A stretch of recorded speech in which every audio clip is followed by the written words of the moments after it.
PlantCast, o podcast sobre fisiologia e nutrição de plantas. Olá, ouvintes do PlantCast, o primeiro podcast sobre fisiologia e nutrição de plantas do Brasil. Bom dia, boa tarde, boa noite. Hoje eu estou aqui com os Felipe Augusto e o Felipe Paulinelli. Bom dia, Felipe, tudo bem? Bom dia, José Marcos, tudo bem? Tudo jóia. E aí, Paulinelli, jóia? Bom dia. Tudo bem com vocês? Os Filipes, eles são os CDMs, né? Respectivamente, aí o Paulinelli é o CDM Alto Paranaíba e o Felipe Gonçalves é o CDM, o Consultor de Desenvolvimento de Mercado, Sudoeste de Minas. Hoje um PlantCast para a gente falar um pouco, né, sobre a horticultura, sobre a cultura do tomate no Brasil, sobre a adubação, a nutrição, a fisiologia dessa cultura que é tão importante.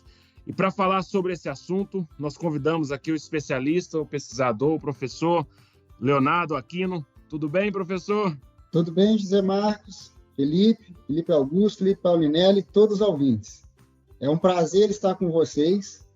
Espero que nesse podcast possamos discutir assuntos que melhorem o dia a dia das produções, mais conhecimento para a equipe, e nós produzirmos mais sabor e saúde, tomate de qualidade aí para todos os brasileiros e para o mundo, né? Já que hoje a gente tem condição de produzir tomate de qualidade, né? E se tratando do tomate industrial, por exemplo, para exportar com muita qualidade.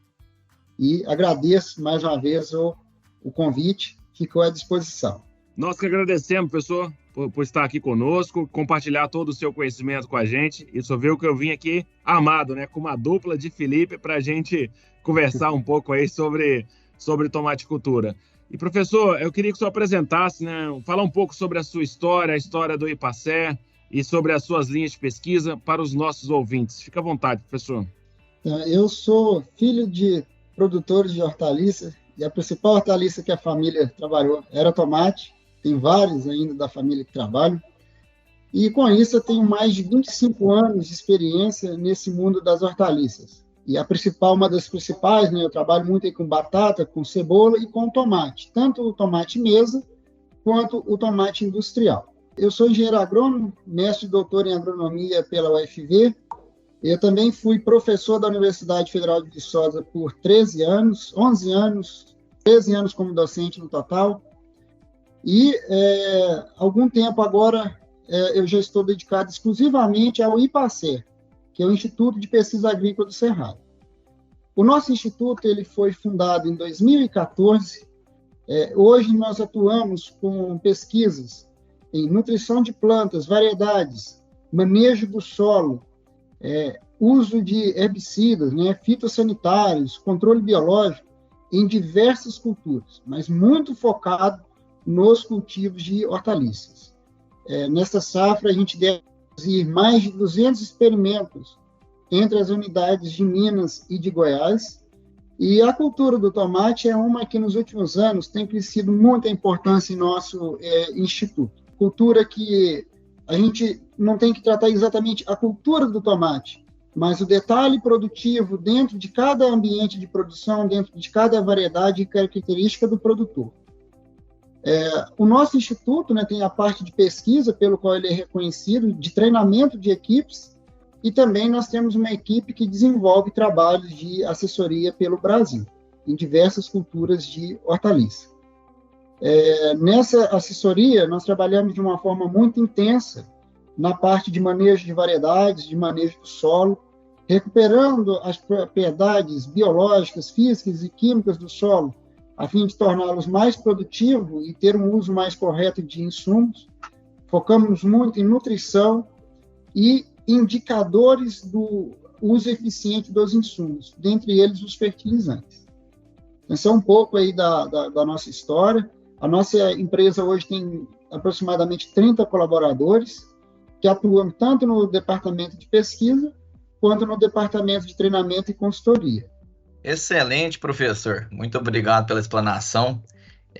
Gostaria de ressaltar que é uma enorme satisfação a gente estar gravando aqui. O professor Leonardo aí foi o meu primeiro gestor, né, de vida, pessoal e profissional, né? Foi meu orientador na graduação, um pouquinho que ele estava comentando, e eu fui lembrando dessa história também, professor. Excelente. A gente percebe que desde sempre, nos seus primórdios, desde pessoais, você trabalhou com HF e hoje é uma referência a nível Brasil, né, Leonardo?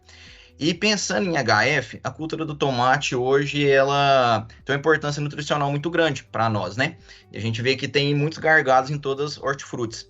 Pensando em tomate, qual que seria a principal importância comercial e nutricional dessa cultura para o ser humano? Você consegue explanar um pouquinho para os nossos ouvintes, por favor? As hortaliças, dentre elas o tomate, elas são sinônimos de sabor e saúde. Isso tem até a ver com a missão, né, da nossa empresa do Pasteur. A gente valoriza muito isso. Você, quando vai preparar um prato, o que mais diferencia o sabor do prato, normalmente são as hortaliças. E elas têm diferentes formas de preparo, tá? Que faz com que o mesmo produto, se você consome ele fresco, cozido, tá? Frito, etc., ele vai mudar totalmente o sabor. Observe que se você vai no nutricionista, no médico, e ele te pede uma alimentação saudável, ele vai pedir para incluir frutas e hortaliças na sua alimentação e sem limites, né? Então, quando você vai comer alguns alimentos, você tem um limite de consumo. E hortaliças, quanto mais, melhor. Aqui no Brasil, o nosso consumo per capita ainda é baixo, comparado a alguns países aqui da América do Sul ou mesmo da Europa, tá? Então, enquanto aí, dependendo da região do Brasil, a gente tem um consumo per capita de 15, 20 quilos por pessoa ano, a gente tem países que o consumo per capita de hortaliças supera 100 quilos. Então, a gente ainda pode comer muito mais hortaliça e ter uma alimentação muito mais saudável. O tomate é reconhecidamente rico em licopeno, que é aquela substância que dá aquela coloração típica do fruto, uma das substâncias. E esse licopeno, ele é reconhecidamente um bom antioxidante natural. Tá? Então, fora isso, o tomate tem uma série rico em vitamina C, tá? Potássio, né? Potássio é um nutriente, quando a gente está do ponto de vista agronômico falando, para a planta é muito importante, o mais absorvido, mas ele é muito importante na alimentação das pessoas. Também rico em cálcio, tem quantidades significativas de ferro. Então, assim, são uma série de nutrientes, vitaminas, que nós temos ali na composição do fruto. É uma cultura, né, pensando agora do ponto de vista comercial, social, que ela emprega muitas pessoas. Nós temos aí um pouco mais de 50 mil hectares de área cultivada de tomate tutorado, né, que seriam os tomates de mesa, e fora aí uns 16 a 20 mil hectares, talvez, de tomate rasteiro, que é dedicado ao processamento industrial. Essa cultura tem muita gente, né? Então, posso afirmar que, com certeza, nós temos pelo menos 4, 5 pessoas diretamente envolvidas no campo, fora outras tantas que apoiam a cadeia produtiva. Então, a cultura é muito dinâmica. Tem regiões do Brasil que você não tem uma topografia favorável para explorar soja ou milho, culturas que demandam áreas mais planas, áreas maiores, e a cultura em pequenas áreas, ela permite gerar muita riqueza para os municípios e permite empregar muita mão de obra. Então, assim, é um grande orgulho, realmente, trabalhar com essas hortaliças. A população tem um alimento de muita qualidade, que os produtores, os técnicos, né, desde as primeiras horas do dia estão ali a trabalhar por aquilo, e a levar um alimento de muita qualidade. Você, assim, que não é do agro, você que não é produtor, que está ouvindo isso daí, você tem certeza que tem muitas pessoas nesse momento dedicando para produzir um tomate de qualidade, de levar saúde, de levar sabor para sua família, e valorizem esses profissionais, valorizem o produtor, porque o trabalho deles é muito bacana. E hoje, mais do que nunca, esses produtores empregam a tecnologia e a sustentabilidade para entregar o melhor tomate do mundo, o tomate do Brasil, na sua mesa. Legal, professor, muito interessante. Até antes de passar para o Felipe aqui, o Paulinelli, só reforçar os números, professor, em hectares. Então, de tomate industrial, você falou próximo de 20 mil, não é isso? E o outro, o envarado, qual que seria a área? Acima de 50 mil. 50 A mil. gente vai ter uma diferença dependendo da fonte que a gente consultar, da estatística e da fonte, Uhum. a gente vê dados de 2021, 2022, dando conta aí de 54 mil hectares. É claro que vai ter uma discrepância, mas acima de 50 mil hectares de tomate envarado. Excelente. Ô Zé Marcos, antes de passar para o Paulinelli, só para reforçar, professor, então, independente hoje se a pessoa é fit, ela tem que comer um tomatinho todo dia na hora do almoço, né? Não come um só não, come dois, porque faz bem para a saúde. Excelente. Depois que a saúde foi piorando, eu comecei a melhorar minha alimentação e tomate não falta no prato, viu? E muita aí dessas orientações que a gente aprendeu com os nossos mestres. Então, muito obrigado pelas suas informações comerciais e nutricionais. Como mais tomate, é sabor e saúde.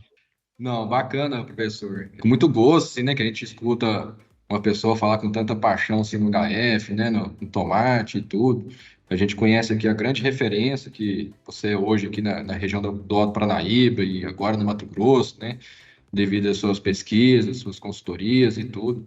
E eu acho que tem uma pessoa que sabe falar desse assunto, eu acho que é você, né? Eu quero jogar uma pergunta agora, porque quando a gente fala assim dentro do meio de HF, de tomate, ainda gera uma certa discussão esse assunto.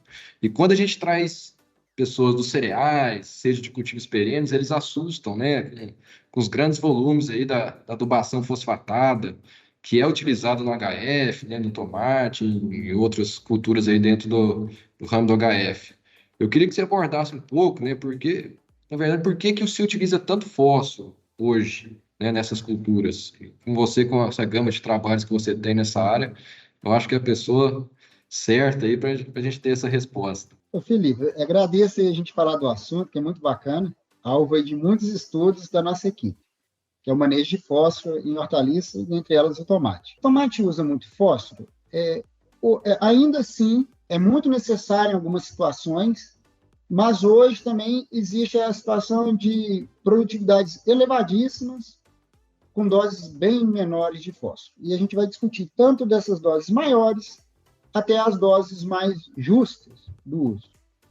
Por que, comparado a alguns outros cultivos, o tomate usa doses de fósforo tão maiores?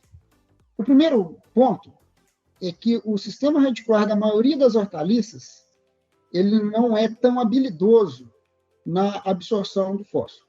Então, a extensão de raízes, a quantidade de pelos absorventes, os transportadores de membrana que tem no sistema radicular, faz com que algumas plantas consigam aproveitar melhor cada grama de fósforo aplicado do que outras. Então, quando nós comparamos uma soja, ela foi sempre desenvolvida, selecionada aqui no Brasil em solo de baixíssima fertilidade, e essa adaptação à baixa fertilidade era uma característica importante para selecionar esse material. Enquanto que tomate, normalmente são selecionados ou derivam a genética de solos que têm fertilidade alta. Então, a planta não foi especializada em conviver com baixa disponibilidade de nutrientes. Então, esse é um ponto assim, chave do que por que usamos mais fósforo. Fora isso, a quantidade de biomassa, a quantidade de matéria seca que uma planta de tomate de alta produção vai produzir, ela pode ser muito superior ao que a gente tem num cultivo de altíssima produtividade de soja ou de milho. E essas plantas fazem esse acúmulo de matéria seca num intervalo de tempo menor. Esse é o componente técnico, químico, dizer que eu tenho um sistema radicular mais frágil, que essa planta vai ter uma acumulação alta de biomassa, ela vai produzir muito fotossíntese num curto espaço de tempo, e, sabidamente, os solos brasileiros, a maioria deles, principalmente aqueles mais argilosos, eles têm uma altíssima capacidade de reter fósforo em formas que a planta não acessa. Então, a gente tenta meio que, digamos assim, que você tem uma pessoa miserável, muito pão duro, você tenta encher a poupança dela por completo para ver se sobra algum dinheiro dela na conta corrente. Então, no solo miserável do cerrado brasileiro, originalmente miserável. A gente trabalha com doses altas de fósforo na ânsia de suprir essa necessidade grande que ele tem de ficar com a poupança cheia e aí sobrar alguma coisa para a planta. Agora, tudo isso que eu disse em respeito do solo recente é algo dos solos originais, dos solos de baixa fertilidade, dos primeiros anos de cultivo. Existem muitas áreas hoje de cultivo de tomate, especialmente no caso do tomate industrial, que a fertilidade do solo em fósforo é alta. Então, são solos que, por anos, com cultivo de soja, de algodão, de milho, do próprio tomate e de outras hortaliças, essas áreas irrigadas, elas passaram a ter um cenário de alta fertilidade em fósforo. E nós temos pesquisas mostrando que nesses ambientes, doses muito mais razoáveis de fósforo são possíveis e existem unidades de produção utilizando doses mais razoáveis e obtendo elevadíssimas produtividades. Então, hoje a gente tem fósforo desde aquela situação das doses reconhecidamente altas até doses mais razoáveis, quando o solo foi já corrigido a fertilidade ao longo do tempo. O fósforo, mesmo assim, mesmo nessas áreas de alta fertilidade, se eu comparar com uma soja ou com o milho, ainda são doses maiores. Mas vamos lembrar que tomate, ele chega a produzir aí 200 toneladas por hectare ou mais. Nós temos produções comerciais hoje de tomate envarado de mais de 200 toneladas a campo aberto, tomates de indústria fechando média de pivô acima de 180 toneladas por hectare. Se você colocar uns 5, 6% de matéria seca dos frutos, tá? Nós estamos falando aí de produções de matéria seca de fruto de 10, 11, 12 toneladas por hectare, fora o que a planta gastou para formar o caule, a folha, o sistema radicular. Veja a quantidade de matéria seca que eu estou aqui citando, elas superam muito sojas que poderiam produzir 80, 100 sacas por hectare ou milho de 200 sacas por hectare. Ou seja, aí eu estou justificando por que essas plantas gastam tanto. E assim, o tomate faz toda essa produção de matéria seca. Eu costumo comparar assim, que o tomate é aquela formiguinha carregando uma folha bem pesada. Para você entender aqui a analogia da formiguinha e do porquê do fósforo. Vamos fazer um paralelo com o milho. O milho, ele tem mais ou menos metade da matéria seca alocada nos grãos e metade da matéria seca alocada no resto da planta. Então, eu poderia, de uma forma muito genérica, dizer que eu tenho metade que sustenta metade. Metade de folha, caule, etc., sustentando a outra metade, que seria grãos. E no tomate? No tomate, às vezes, a gente tem 4 toneladas, 3, 4 toneladas de matéria seca de folhagem, de caule, sustentando 8, 10, 12 toneladas de frutos. Matéria seca de fruto. Então, eu preciso de ter uma parte aérea, uma folhagem muito rica em nutrientes, porque as taxas de fotossíntese que essa planta tem que exibir para sustentar uma carga pendente tão grande, é um grande estresse que essa planta tem. Ou seja, ela é uma planta que ela tem que estar o tempo todo com biotônico fontora, né? Os antigos aí vão lembrar de biotônico, ela tem que estar o tempo todo fortificada para conseguir.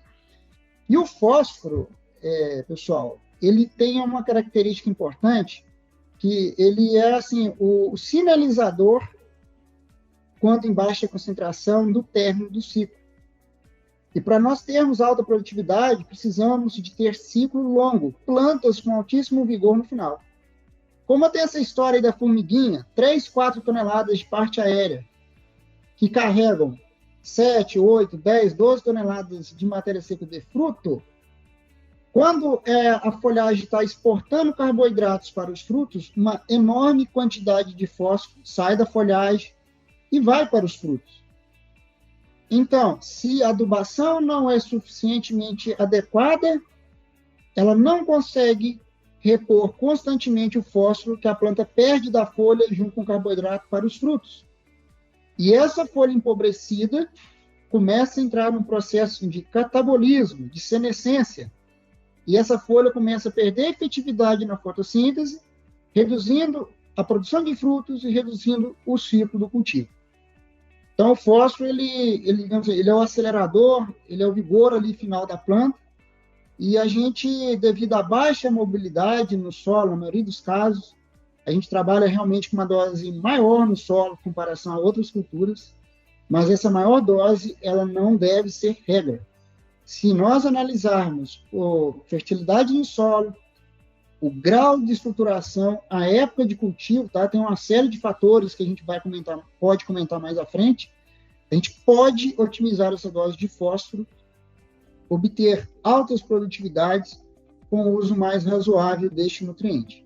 Mas realmente o nutriente é o grande definidor de produtividade e provavelmente ainda será pelo fato que o tomate é a formiguinha que carrega uma grande folha. Então, é uma formiguinha, são folhas que carregam uma carga de frutos que devem ser preenchidos, produzidos, muito grande. E por isso o fósforo ainda é um nutriente tão utilizado na cultura. Ô, professor, eu nem tinha parado para pensar nessa analogia aí que o senhor fez, né? Da formiguinha carregando a folha. Muito interessante. E o número que o senhor comentou, né? De 200 toneladas, 180, 150 toneladas por hectare. E em pouco tempo, né, professor? Nós estamos falando aí um tomate, quanto tempo? Um tomate industrial aí de 4, 5 meses? Podemos falar isso, professor? De 100, 120 dias. 100, 120 dias. 130 dias.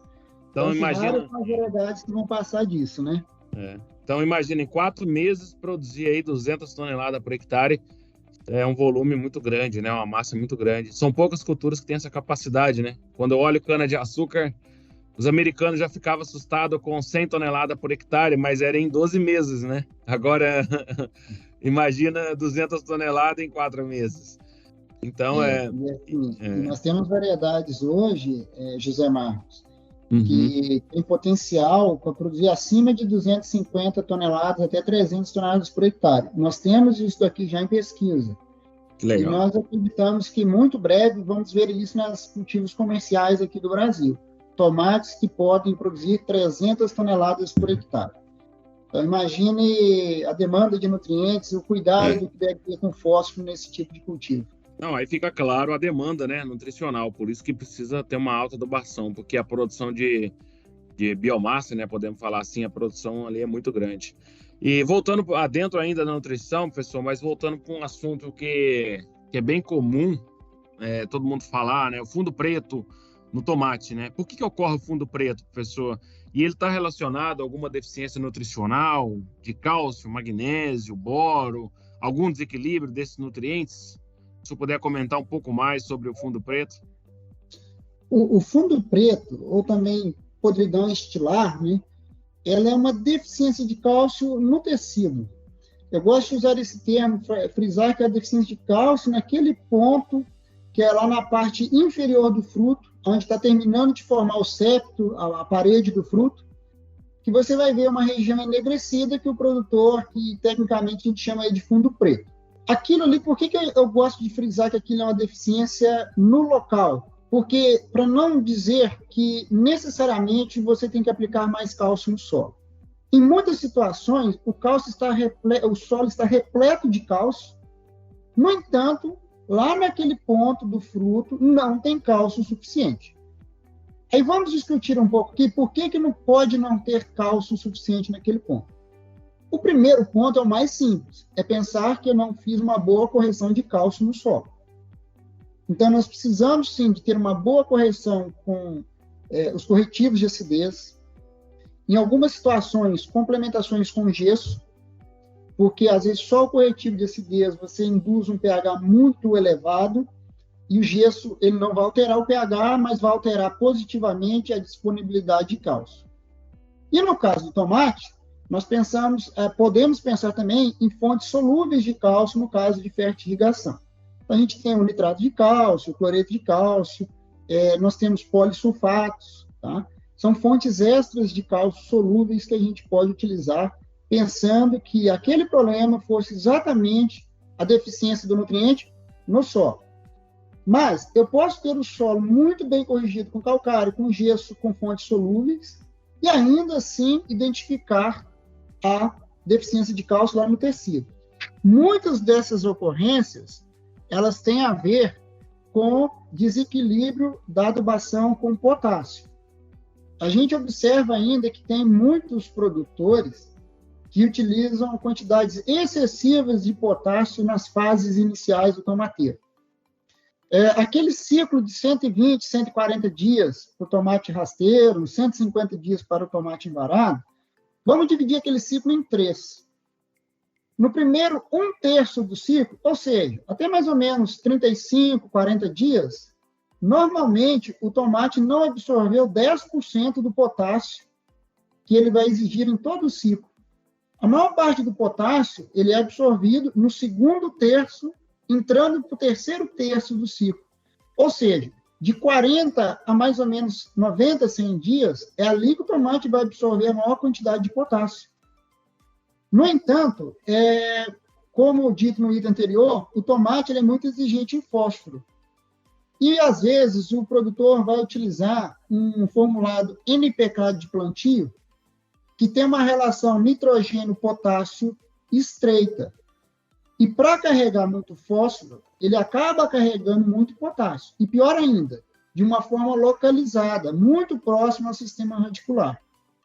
Essa quantidade muito grande de potássio na fase inicial, ele gera uma competição muito forte com o cálcio. Por quê? A nível de membrana, os transportadores de cálcio, magnésio, potássio e amônio são compartilhados. Se eu tenho a mesma porta, vamos dizer assim, de entrada do nutriente, e eu tenho muito mais potássio do que cálcio, e detalhe, o potássio é um nutriente em que o raio hidratado é menor, ele é muito mais fácil de passar pelo portão iônico, pelo canal iônico, do que o cálcio. Ele pode prejudicar muito o cálcio, tanto porque passa no mesmo local e ele tem uma facilidade de passagem por aquele canal de absorção. Então, nós temos um fator que pode ser a deficiência no solo, mas na maioria dos casos eu diria que o problema pode ser excesso de potássio. Um terceiro item da pauta é irrigação, água. A planta, às vezes, tem um ritmo muito forte de crescimento e é muito mais fácil para a planta depositar no fruto o nitrogênio, o fósforo, o potássio, o magnésio do que o cálcio. Por quê? Porque nitrogênio, fósforo, potássio, magnésio são móveis no floema. Quando a planta exporta carboidratos para o fruto, esses nutrientes vão junto para o fruto. Já o cálcio, ele não tem mobilidade floemática, ele é padrão de mobilidade. Ele, basicamente, ele só é transportado no xilema, né? Ele é arrastado pela transpiração e é acumulado aonde? Nas folhas, que é a superfície transpirante principal. Então, se eu tenho déficit de água, a dificuldade desse cálcio chegar no fruto é maior ainda. E isso pode ser amenizado. Como? Irrigação de qualidade, e em situações em que a planta está propensa à deficiência de cálcio, eu posso pensar que uma irrigação mais próxima do período noturno é importante, porque se eu tenho alta umidade no período noturno, lá no solo, eu favoreço mais o fenômeno de pressão radicular, em que o cálcio, ao invés de ser arrastado para a parte aérea, ele é empurrado. Quando esse cálcio, então, pelo fenômeno de pressão radicular, ele é literalmente empurrado para a parte aérea, ele tem a mesma chance de irrigar folhas, o caule nos pontos de crescimento e os frutos. Agora, quando o cálcio é puxado pela transpiração, aí ele tem uma maior partição para a folha em relação a frutos. Para eu ter pressão radicular, eu preciso de ter as folhas com os estômatos fechados, alta umidade no solo e alta disponibilidade de nutriente. Veja bem, alta disponibilidade de nutriente a gente sempre tem no tomate. Alta disponibilidade de água, eu posso causá-la em qualquer hora do dia, principalmente numa irrigação por gotejo. E quando que eu vou ter estômago fechado? Período noturno. Então, se eu tiver as três situações, por isso que uma irrigação mais no fim do dia para o período noturno pode ser importante, eu vou favorecer mais a pressão radicular. Né? Adicionalmente, colocando mais coisas aí nessa conversa, eu falei da disponibilidade no solo, eu falei de tomar cuidado com a quantidade de potássio, especialmente na fase inicial. Falamos da irrigação e vamos observar uma interação que tem entre variedade e temperatura. Nós temos campos de variedade, aqui a gente chega a plantar 20, 30 variedades a cada semestre de tomate, e em algumas situações que a gente induz ao da deficiência de cálcio, a gente observa que tem materiais que respondem rápido, você já vê a deficiência de cálcio rapidamente, e tem materiais que são mais tolerantes. Por quê?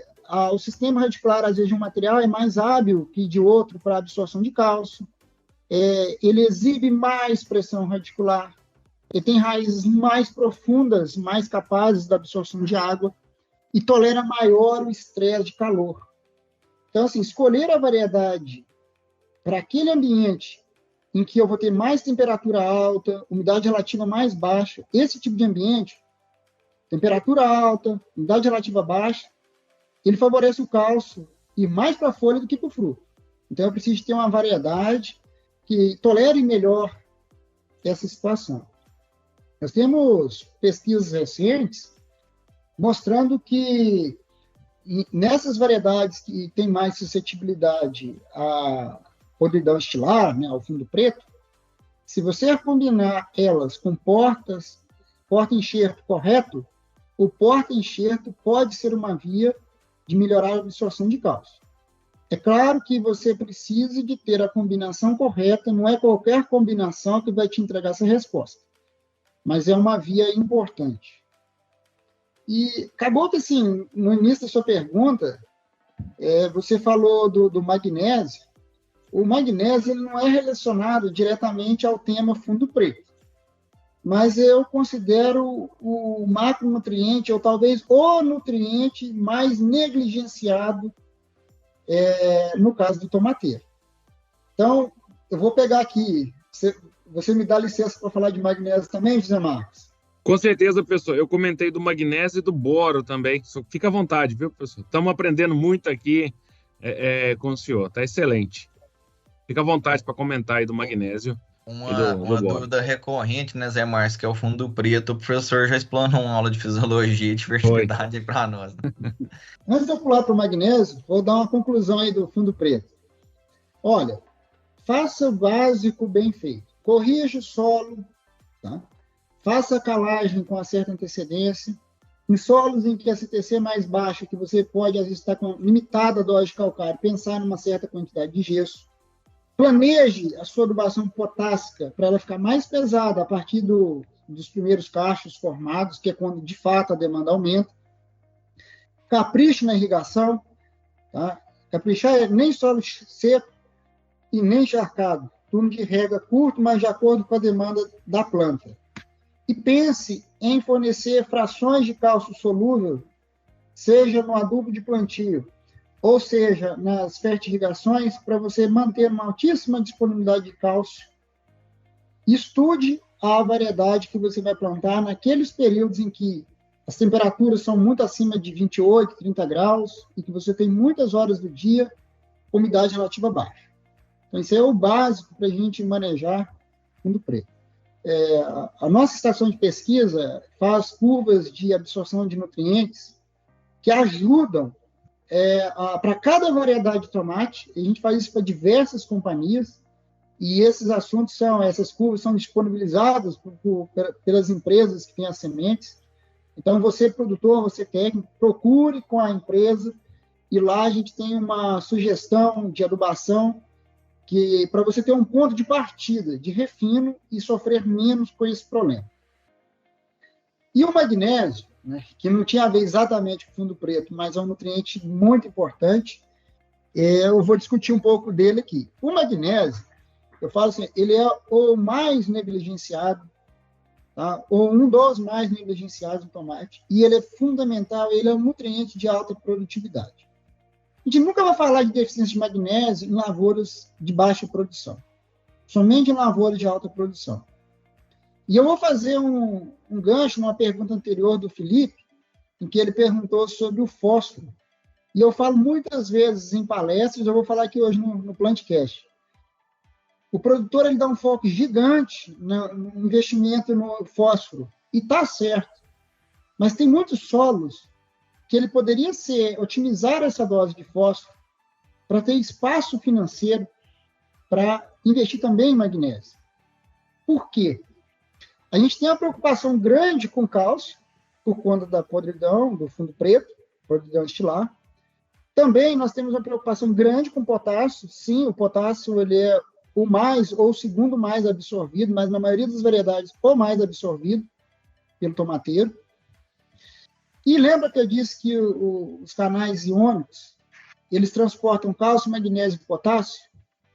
Digamos assim, o grandalhão, o mais desengonçado dos três, é justamente o magnésio. Então, quando eu tenho uma alta concentração de potássio, que é muito necessária para a alta demanda da planta, uma alta adubação com cálcio para prevenir a deformação do fruto, quem fica prejudicado? O magnésio. Tá? E quais as implicações da deficiência de magnésio no tomate? Todos lembram aí que potássio tem a ver com o movimento de carboidrato na planta. Existem pesquisas feitas em solução nutritiva que mostram que plantas deficientes em magnésio chegam a ter um impacto maior do que o próprio potássio na produção e no movimento de carboidrato nas plantas. Inclusive, essas pesquisas têm como planta teste o próprio tomate, porque é uma excelente planta para mostrar isso. Então, o magnésio ele está lá envolvido na clorofila, que tem a ver com a captação da radiação solar. Ele tem a ver com a própria rubisco. A rubisco, que é a enzima primária da fotossíntese, para ela incorporar o CO2, fazer a fotossíntese, para estabilizar a primeira ligação que ela vai fazer com o CO2, ela precisa de magnésio. O próprio pH celular, o tamponamento de cargas do pH celular, para tamponar as cargas, precisa de magnésio. Diversos transportadores de membrana precisam de magnésio. E assim como eu falei que o fósforo é muito exportado das folhas para os frutos, o magnésio também é muito exportado das folhas para os frutos. Então, quando eu quero ter plantas que exibem altas taxas de fotossíntese e também de movimento de carboidrato em direção aos frutos, ao sistema radicular, aos pontos de crescimento, eu preciso de ter uma nutrição em magnésio muito boa, muito bem ajustada. E quando essas plantas estão deficitárias de magnésio, além de todo o prejuízo na fotossíntese, são plantas que exibem, melhor dizendo, mais problemas com doenças, especialmente alternária, septória, estenfilho, então várias manchas foliares. Tem documentado que elas incidem em mais intensidade quando as plantas estão deficientes em magnésio. Tem alguns artigos que falam, né, professor? O magnésio é ativador de mais de 300 enzimas na planta, né? Então, às vezes, nós, como agrônomo, fica pensando no magnésio só ele como componente central da molécula de clorofila, né? 20, 25% do magnésio está na clorofila. Como o senhor falou muito bem, ele está transportando carboidrato, está ativando aí mais de 300 enzimas na planta, né? Sim, ele tem uma função fisiológica muito extensa. Inclusive, a gente fez uma revisão de literatura recente para aprofundar no tema, e muitos genes relacionados com tolerância a estresse térmico, estresse hídrico, eles são ativados, a transcrição desses genes, pela boa disponibilidade de magnésio. Então, magnésio é um nutriente relacionado à produtividade, à tolerância a estresse térmico, hídrico, a estresse de doenças. E por que eu disse que ele é o elemento de alta produtividade? Porque justamente quando vai produzir muito, é que você vai aumentar cálcio e vai aumentar potássio, que são os vilões da absorção desses nutrientes. E justamente nas lavouras de alta produção é que você vai ter um diferencial de fotossíntese necessário para produtividade e qualidade. A gente tem uma pesquisa que a gente está fazendo aqui no Cerrado com calibração de dose de magnésio em solos de baixa, média e alta disponibilidade original de magnésio no solo. E mesmo em solos considerados de alta fertilidade de magnésio, de acordo com os manuais nossos de adubação, a gente tem tido ganho de 7, 8, 10% em produtividade de frutos e ganhos em grau Brix, tá? Ganhos expressivos, acima de 10% no grau Brix. naqueles solos que você olharia a análise de solo e fala assim, esse solo está perfeito em magnésio. A gente também é curioso, tem um artigo publicado recente por um grupo de pesquisadores da China. Eles pegaram as 10 culturas, uma delas era o tomate, e fizeram uma série de análises de experimento e concluíram que o nutriente que mais estava limitando a produção em lavouras de alta produtividade era o magnésio. E tinha uma situação também de solos bastante corrigidos em magnésio. Apenas a correção do solo na lavoura de alta produção não basta. Eu vou fazer uma outra analogia aqui, tipo da formiguinha, mas eu vou fazer assim, pensa que você tem um dinheiro lá no banco e você, para pagar a conta, precisasse de dinheiro no bolso. Vamos supor que a gente tivesse há anos atrás, que não tivesse cartão de crédito, não tivesse cartão de banco, nada online. Como é que funcionava? Você tinha dinheiro no banco, tirava, pagava as contas, ficava com o dinheiro no bolso. A planta come do dinheiro que está no bolso. E, às vezes, tem solo que... ele está muito corrigido. Aonde está o dinheiro? Está lá no banco guardado. Até que esse dinheiro sai de lá e vem para o seu bolso para pagar a conta, demora. A planta de alta demanda, ela não espera, muitas vezes, esse movimento do nutriente das cargas do solo para a solução para a adequada nutrição. Eu preciso de complementar, às vezes, com fontes solúveis, para conseguir atender toda a demanda da planta em algum momento em que ela movimenta muito magnésio para os frutos. Excelente, professor. A gente nota aí que parece que é uma pergunta simples quando vai falar de base do solo, né? Que é o princípio da fertilidade e a correção do solo. Mas hoje, não só no tomate, mas em diversas culturas, a gente nota, na maioria das análises, esse desequilíbrio, principalmente desfavorecendo o magnésio, né? Então, assim, eu acho que foi muito pertinente essa colocação e em cima da pergunta do Zé Marques do Fundo Preto. Em relação ao magnésio, você comentou sobre polissulfato. Polissulfato, a gente sabe que é uma fonte que, além de potássio, ela vai ter cálcio, magnésio e enxofre, e ela tem uma liberação mais gradativa. Seria uma alternativa importante para a cultura do tomate, para reduzir um pouco esses problemas? E, além disso, qual que seria uma fonte alternativa de magnésio para a gente fazer essa correção e melhorar esse equilíbrio das bases no solo e propiciar que a planta tenha uma melhor nutrição nesse macronutriente extremamente importante que, às vezes, está ficando negligenciado? Em termos de correção de solo, vamos começar lá com base. Escolher um calcário que tenha relação cálcio-magnésio mais estreita, tá? Especialmente aqui no Cerrado. Tem alguns solos do sul do Brasil que são muito ricos em magnésio, chega a ter até mais magnésio do que cálcio. Mas no Cerrado, o solo tem pouco magnésio e os calcários nossos são piores de magnésio do que de muitas regiões. Então, tentar escolher um calcário com a relação mais estreita. E como fonte de cálcio, a gente tem gesso, tá? A gente entra ali o super simples nos formulados NPK, que tem cálcio. Então, você tem outras fontes de cálcio mais fáceis do que de magnésio.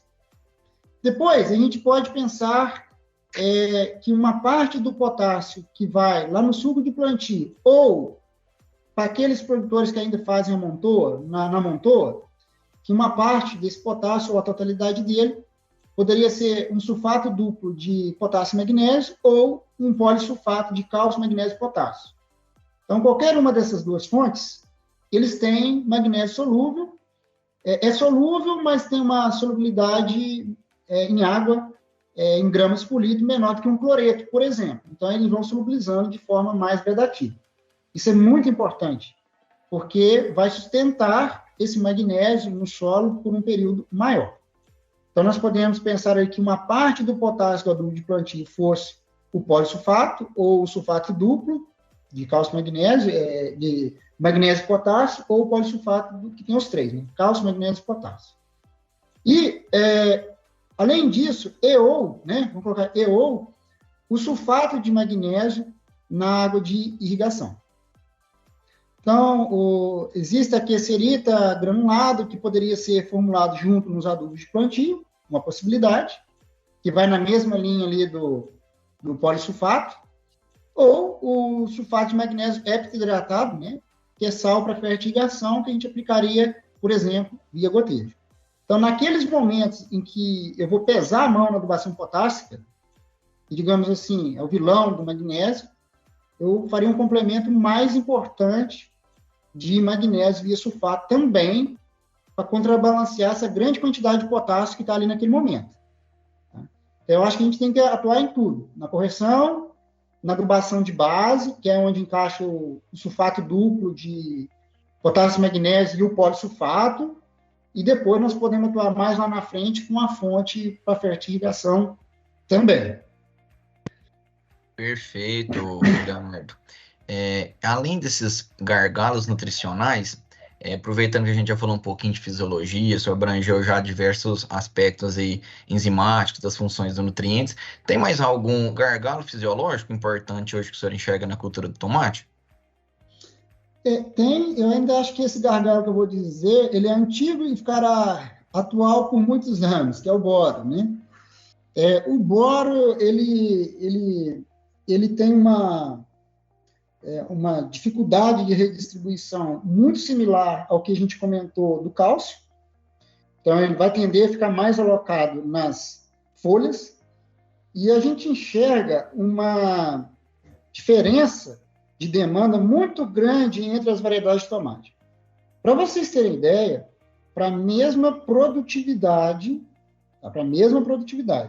nós temos variedades que precisam de 4 e variedades que precisam de 14 quilos do elemento boro por hectare.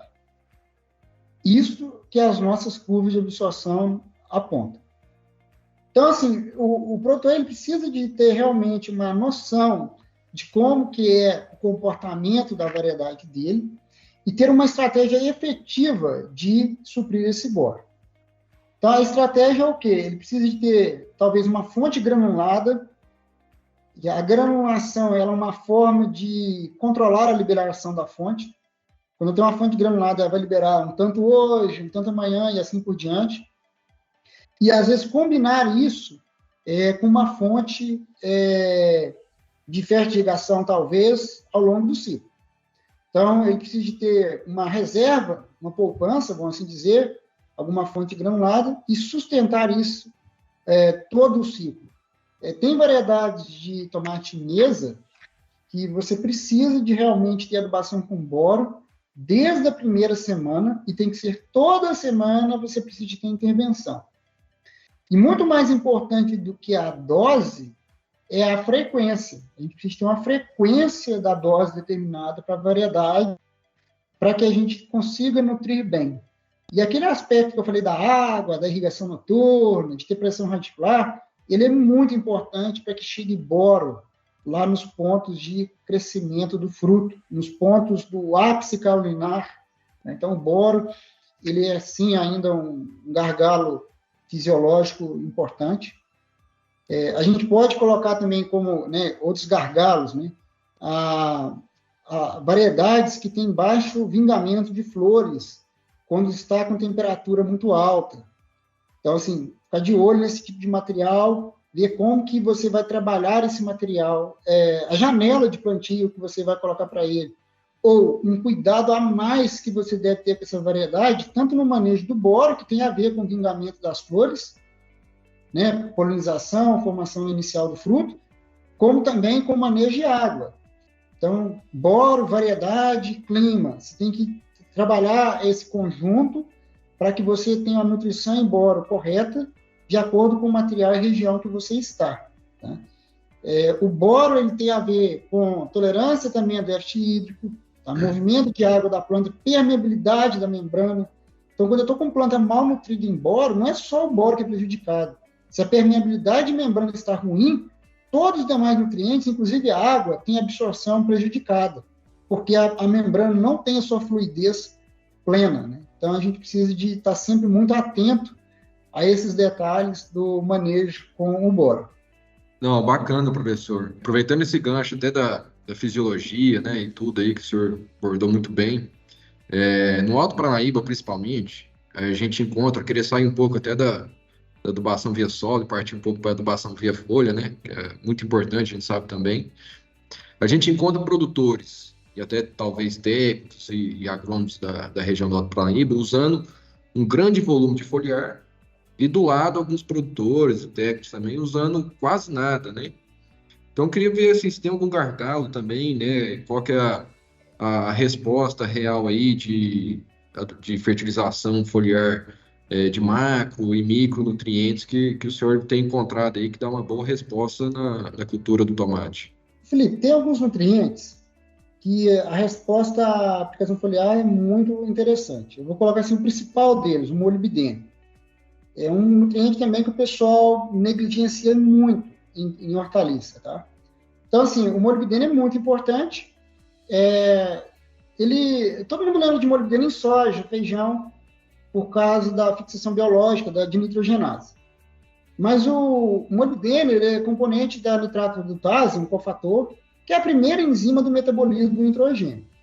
A planta, quando vai converter nitrato a amônio, incorporar isso em aminoácido e proteína, ela começa todo o processo por uma enzima que é dependente de molibdênio. E vamos colocar assim, o tomate ele é muito dependente dessa enzima, ele é extremamente dependente, porque tomates de alta produção extraem acima de 300 kg de nitrogênio por hectare. Nós chegamos a ter extrações de 450 a 500 kg. Ora, se a planta extrai tanto nitrogênio, e qual que é a forma preferencial absorvida pelo tomate? Nitrato. Então, o tomate é extremamente dependente dessa enzima.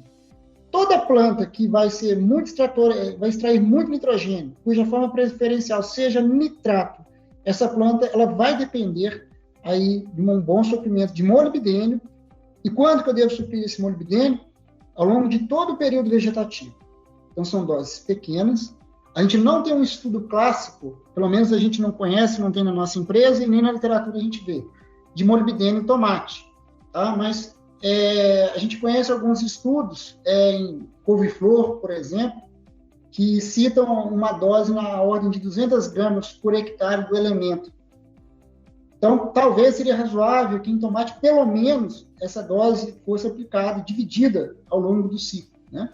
Uma coisa do tipo. Então, molibdênio, ele é tipicamente boa resposta foliar. Por quê? No solo, ele sofre muita competição com sulfato. E as áreas de tomate têm muito sulfato, de diferentes origens ali de outros adubos. E também porque molibdênio, ele tem mobilidade grande no floema.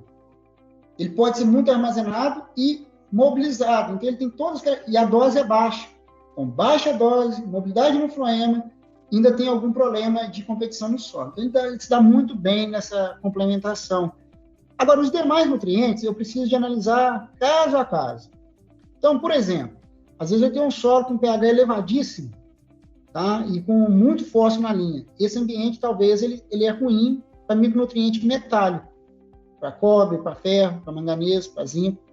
Então, em materiais, em variedades, cuja deficiência desses nutrientes seja frequente, e nesses solos com essas características de fertilidade, pode ser estratégico você fazer complementações frequentes desse nutriente.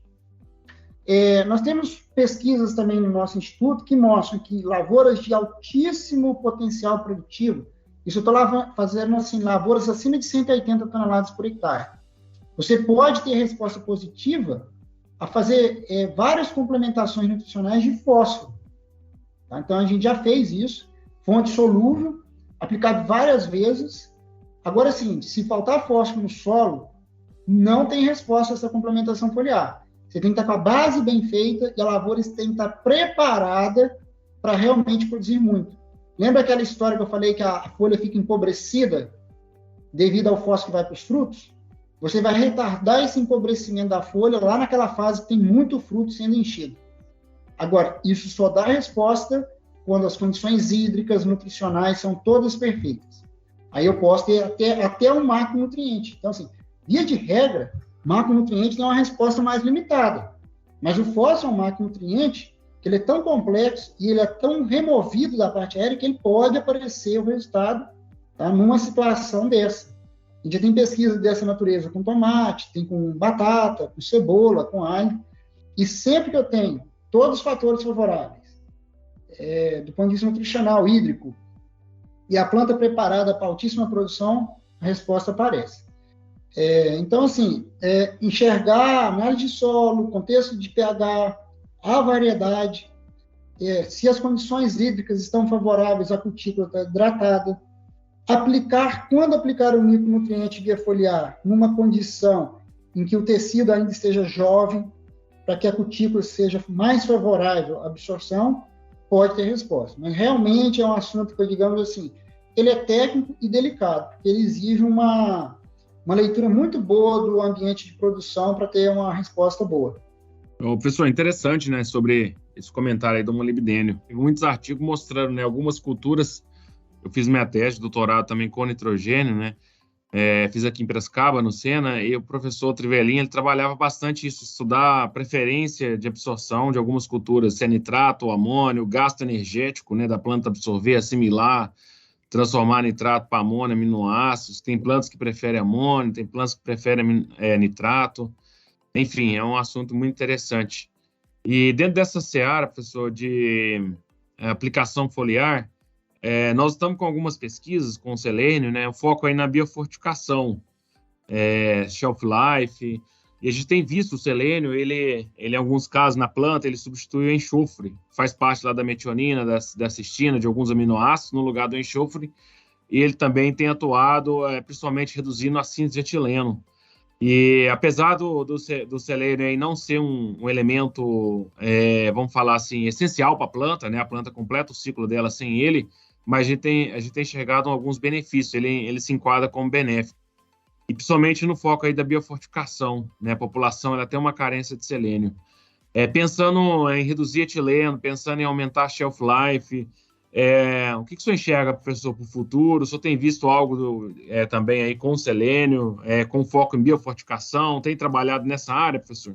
A gente teve alguns estudos com biofortificação, não foi exatamente no tomate, mas foi exatamente com selênio e foi em cultura de batata. Foi até uma das últimas teses que eu co-orientei quando eu estava aí na universidade, e lá a gente testou biofortificação com selênio, trabalhando com selenato, selenito, comparando essas formas, aplicações via solo, aplicações via foliares. E assim, a gente viu lá no caso dessa cultura que é possível o enriquecimento, a biofortificação, e houve ganhos de qualidade do tubérculo produzido. Nessa revisão de literatura que foi feita para o estudo, a gente viu essa possibilidade do selênio em diversas culturas de hortaliças. Lá no início da nossa conversa, eu disse que hortaliça remete a sabor e saúde. Uhum. E, em tratando-se da importância que tem o selênio para a alimentação humana, eu acho que, vamos dizer que ele não tivesse nenhum benefício para o tomate, que ele tivesse para o ser humano, eu acho que isso já bastaria para justificar o uso dele. Tem países da Europa que regulamentam por lei uma concentração mínima de selênio no fertilizante para que as pastagens e para que os alimentos tenham consideração de selênio adequada para a alimentação. Isso é tão importante, né? E fora isso, tá? Então a gente falou, se ele não tivesse benefício para a planta, mas ele pode ter, sim, benefícios para a planta, como você citou o caso aí da menor produção de etileno, né? Então, alguns íons, eles são reconhecidamente bloqueadores, por exemplo, da ACC oxidase, e que bloqueia a etapa final de transformação de ACC em etileno, e isso daí pode ser prolongar a vida da planta e também do próprio fruto produzido, né? Quando o fruto é produzido numa planta com menores níveis de etileno, a parede celular desse fruto tende a ficar mais íntegra, mais rígida, e ele ter uma durabilidade e uma crocância mais interessante para o consumo no final. Eu acredito muito que a selênio e outros nutrientes que nós possamos enriquecer e entregar mais saúde para o consumidor, José Marques, eu acho que esse é o caminho. Sim. Quem produz hortaliça tem que estar o tempo todo preocupado que quem come hortaliça quer saúde. Tá? De qualquer forma, nós temos que entregar mais saúde aí para quem está consumindo. Gostei dessa frase, pessoal, sabor e saúde. O senhor comentou alguns países da Europa, né? Tem o caso da Finlândia, né, pessoal, que eu acho que é desde 86 que é obrigado a colocar selênio, e eles têm um gráfico, um artigo que publicou. Depois que colocou selênio nos fertilizantes, reduziu a incidência de câncer, né? Corroborando aí com o que o senhor falou. Sabor e saúde. Sabor e saúde, sim, a missão, né, de Pasteur é inspirar pessoas a produzir mais sabor e saúde. Então, inspirar pessoas, porque a gente quer inspirar a nossa equipe, a equipe dos externos, né, das fazendas que a gente acompanha, a produzir sabor e saúde, porque hortaliça, para nós, é isso. Nós acreditamos, nós vivemos, nós amamos o que fazemos, porque a gente produz sabor e saúde para as pessoas. Excelente. Zé Mar, casa muito com a frase que a gente fala também, né? A gente reduzir perdas e produzir mais e melhor, né? Acho que sabor e saúde casa muito com esse lema também que a ICL trabalha. Professor, muito obrigado pela consideração, muito enriquecedor. A gente está caminhando para o final. Uma última pergunta aqui que você já trouxe algumas informações para nós, eu acho que é bastante relevante, que hoje os manuais estão bem desatualizados para a cultura, e além da cultura a gente tem diversas variedades, né? Dentro da mesma cultura e está lançando cada vez mais. Você já comentou sobre o boro, que algumas variedades podem extrair até 3,5 vezes mais boro que outra.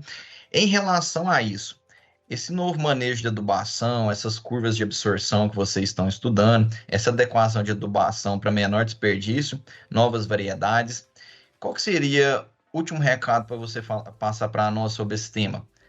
Tem alguma discrepância muito grande em diversos nutrientes entre as variedades? A gente pode ter um norte mais assertivo em alguns macro e ter atenção a alguns micro? Qual que seria um apanhado geral sobre esse tema? Por favor. Quando você vai usar uma nova variedade, é importante um estudo prévio da demanda nutricional e de população de plantas adequada. Então, vou colocar algumas situações. Tem tomate industrial hoje, que a população ótima é na casa de 15 a 18 mil plantas. E tem material que a população ótima é 30 a 35 mil plantas.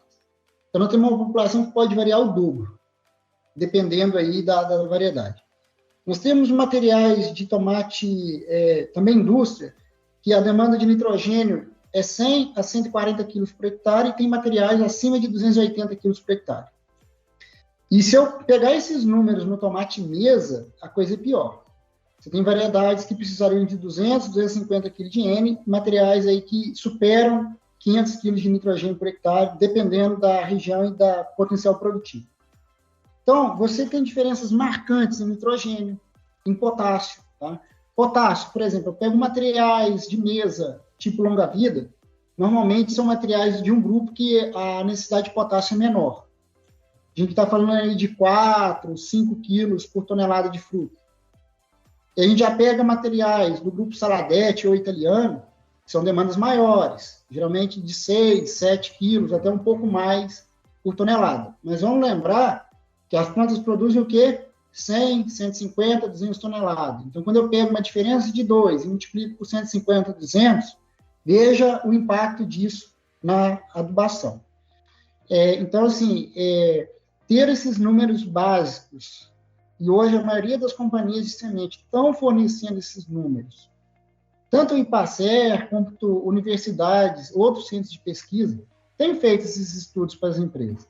É claro que precisa de traduzir esse estudo na aplicação para o dia a dia, mas ter uma base de dados para fundamentar esses planos de adubação. Quando a gente faz isso, gente, há ganho de produção, pode citar aqui pelo menos 20%, é isso que a gente vê, quando a gente tem um material que o produtor às vezes está adubando de acordo com o que ele sempre fez, e ele passa, esse material precisa de menos nitrogênio, precisa de mais de boro e mais magnésio, e faz um pequeno ajuste, ele ganha ali tranquilamente 20% de produtividade, e otimiza o uso de nutrientes. Além de produzir sabor e saúde, que é entregar o tomate com muita qualidade, a gente vai cuidar do nosso maior patrimônio, que é o solo, colocando a quantidade correta de nutrientes e demais insumos nele, preservando o ambiente, preservando a água, o solo. Então, todo esse contexto tem a ver com as novas variedades, com o manejo de adubação. Uma nova variedade, claro, a gente espera mais produtividade, mais qualidade, mas não é só trocar a variedade. Então, quando o Felipe falou de manual de adubação que os oficiais do nosso centro de pesquisa, de oficiais de universidade, que eles estão, de certa forma, desatualizados. E eu diria que a gente hoje não vai falar mais de manual de adubação do tomate. A gente vai falar manual de adubação da variedade de tomate tal. Então, é isso que a gente busca, é isso que a gente quer. Fazer um manual de adubação por variedade, porque existem peculiaridades ali e o produtor se preocupa em atingir um nível de produtividade em que qualquer coisa é detalhe. A gente não fala que o sucesso está nos detalhes? Então, variedade nova, tudo é detalhe, tudo é fator condicionante do sucesso. Sucesso em produtividade, em qualidade, em sabor de fruto. Então, a gente precisa de estar atento a isso daí. Nós temos treinamentos em que esses treinamentos são abertos, tem em Goiás, tem em Minas, tem em várias regiões. Tá? A gente tem treinamentos também para companhias, para produtores, e tanto nós de Passer, quanto outros centros, como eu reforço, tem essas informações. O produtor tem que ir atrás da informação técnica e manejar a variedade como ela precisa. Resumindo, você fazendo a analogia com coisas simples, não podemos dar a mesma quantidade de ração para uma vaca que dá 3 litros de leite ou 30 litros de leite. Isso é fato, né? Uma pessoa que tem uma atividade física, um atleta, não vai comer a mesma quantidade de caloria de uma pessoa que tem atividade de escritório. Então, esse tipo de coisa é válido no tomate, e a gente tem que enxergar caso a caso. No tomate, nas hortaliças, a gente não cuida de hectares, nós precisamos de cuidar de indivíduos. Nós precisamos de conversar com cada planta pelo nome, sobrenome, e nutri-las, né, e olhar os detalhes para essas plantas. E aí a gente obtém o máximo de produção e qualidade. Professor, excelentes informações. A gente poderia ficar aqui, já passou mais de 1 hora, né, de conversa, e isso está trazendo informações riquíssimas aqui para os nossos consultores, para a nossa equipe, para os produtores aí de tomate. Tenho certeza que todos estão aprendendo muito, mas precisamos finalizar, né, professor? Precisamos fechar aí esse Plantcast. Eu gostaria que o senhor deixasse uma mensagem final para os nossos ouvintes. Professor, fica à vontade aí. Agradeço a todos os ouvintes, né, por estar nos ouvindo. Fico à disposição aí pelos caminhos da vida para a gente conversar. Invistam sempre na equipe, no conhecimento, nas novas tecnologias, estejam sempre desconfortáveis com o sucesso, no sentido de olhar detalhes e seguir melhorando. Do ponto de vista técnico, nós falamos de alguns nutrientes que são negligenciados, né, falamos aí ao longo de todo esse Plantcast. Observe esses nutrientes, se você fizer um ajuste mais atencioso para eles, você pode ganhar produtividade com mais qualidade. E parabéns aí a todos os produtores e técnicos que trabalham com a cultura do tomate, levando aí sabor e saúde para todo o Brasil. Muito obrigado, professor. Adorei esse tema, esse slogan, né? Sabor e saúde. Parabéns aí pelo propósito, trabalho do seu grupo de pesquisa, da Passer, e todo o trabalho que você está fazendo. Muito obrigado, professor, por compartilhar conosco o seu conhecimento e com todos os produtores aí que estão nos ouvindo. Muito obrigado, professor. Agradecer também aos Felipe Augusto e Paulinelli, que participaram aqui conosco. É isso aí, pessoal. Muito obrigado e ficamos até a próxima com vocês. Plantcast, o primeiro podcast sobre fisiologia e nutrição de plantas do Brasil. Até a próxima. O Plantcast é uma produção da ICL, Impacto para um Futuro Sustentável.